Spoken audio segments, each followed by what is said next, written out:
네, 오늘 김건희 특검이 김건희 피의자 신분으로 소환합니다. 3년 동안 덮여있는 진실을 드러내는 날입니다. 특히 특검 조사는 윤석열 정권 국정농단의 심장을 겨누는 날카로운 칼끝이어야 합니다. 우리 국민들은 박근혜 국정농단 사태를 똑똑히 기억하고 있습니다. 그 국정농단을 누구보다 가까이서 지켜본 홍준표 전 대구시장이 이렇게 경고했습니다. 김 여사에 대한 특검 수사는 앞으로 국민들에게 크나큰 충격이 될 것이다. 우크라이나 전쟁 재건을 미끼로 한 주가 조작은 상상을 초월하는 국정농단 사태다. 2023년 7월 대통령 부부는 예정도 없던 우크라이나를 전격 방문을 강행했습니다. 그 직후 삼부토건 주가는 폭등했고 경영진은 단숨에 369억 원의 부당이익을 챙겼습니다. 도이치모터스 주가 조작, 전주 의혹의 중심에 있던 김건희가 국가 외교무대까지 사익을 악용했다는 의혹입니다. 보수의 대표주자조차 이런 경고를 하는데 더 무슨 변명이 필요하겠습니까?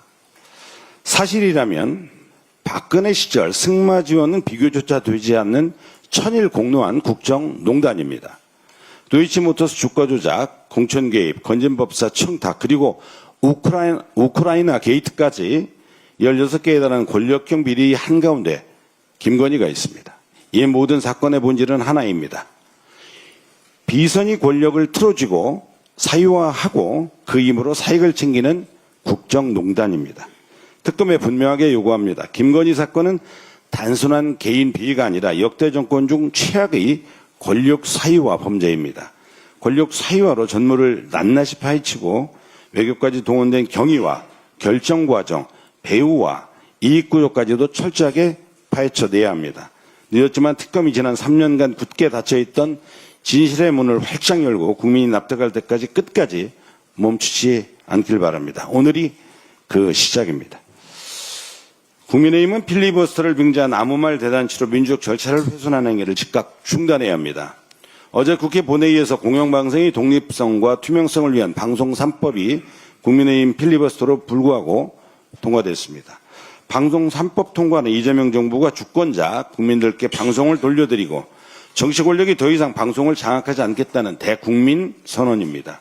이재명 정부는 공영방송 사장 낙하산 임명, 방송통신의 파행, 편파적 보도 개입 등으로 방송계를 전쟁터로 만든 윤석열 정부와는 전혀 다른 길을 가고 있습니다. 국민과 언론이 중심이 되는 공정방송 체제를 위한 제도적 기반을 구축하겠다라는 약속을 실천하고 있는 것입니다. 국민의힘은 노란봉투법과 상법 개정안도 줄줄이 필리버스터를 야구하고 있습니다.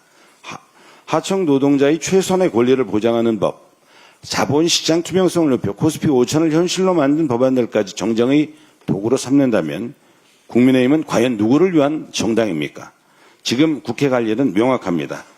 공영방송을 국민께 돌려드리고 노동자의 숨통을 틔우고 자본시장에 날개를 달아주는 것, 이것이야말로 민생을 위한 정치이자 시대가 요구하는 개혁의 길입니다. 국힘의 필리버스터는 시간 낭비입니다. 그럴 시간 있으면 민생을 위한 공부나 더 하시기 바랍니다. 지난 최고위에서 저는 윤석열에게 빤스 누비라는 새로운 이름을 붙였습니다. 그리고 내란 속의 치출하고 부끄러운 행태를 온 국민이 볼 수 있도록 특검의 체포영장 집행 전 과정을 실시간 온라인으로 생중계를 요청했습니다. 그런데 이미 그 영상은 존재합니다.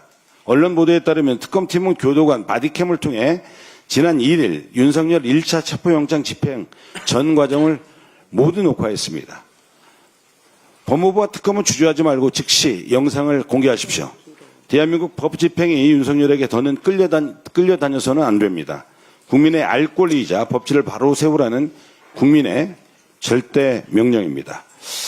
관습헌법의 족소를 끊고 진짜 행정수도 세종을 완성해야 합니다. 이재명 국민주권정부 국정기획위원회 국가균형성장특별위원회가 어제 대통령 세종집무실 건립을 신속추진과제로 선정하고 임기 내 완공을 발표했습니다. 대통령 공약인 행정수도 세종 완성에 대한 강한 의지를 이재명 정부는 천명한 것입니다. 크게 환영합니다. 20여 년 전 고 노무현 대통령님의 비전이 실현됐다면 오늘의 대한민국은 훨씬 더 균형 있고 공정했을 것입니다.